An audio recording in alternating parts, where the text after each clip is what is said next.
হ্যাঁ,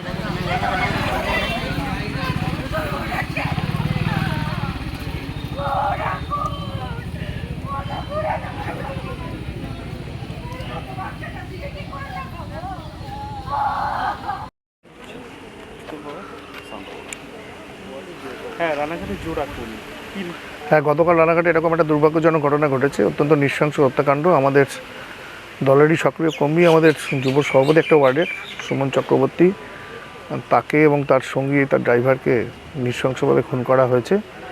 যদিও রানাঘাট শহরে ঘটনাটা ঘটেনি, আনুলিয়া পঞ্চায়েত, রানাঘাটের লাগোয়া সংলগ্ন পঞ্চায়েত, সেখানে ঘটনাটা ঘটেছে। দুর্ভাগ্যজনক ঘটনা, পুলিশ তদন্ত করছে।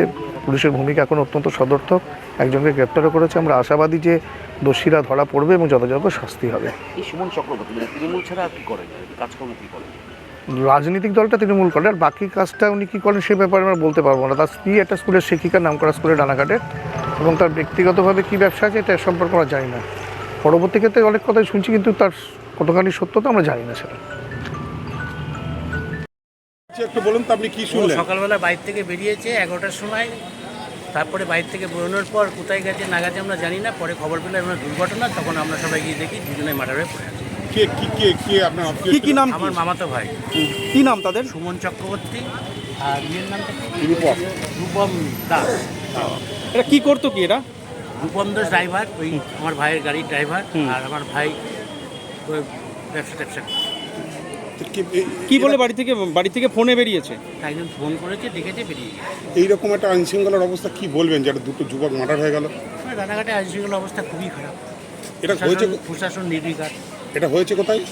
আনুলিয়া মনুষা রানাঘাট থানা, তাই তো? কি নাম আপনার? মেঘনাথ ব্যানার্জি। হ্যাঁ, মেঘনাথ ব্যানার্জি। মেঘনাথ ব্যানার্জি।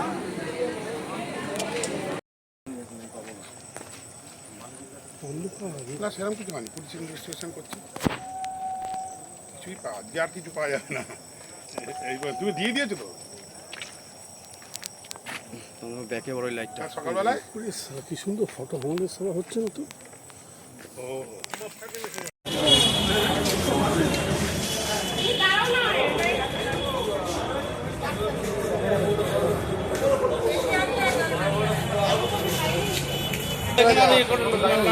এক মিনিট।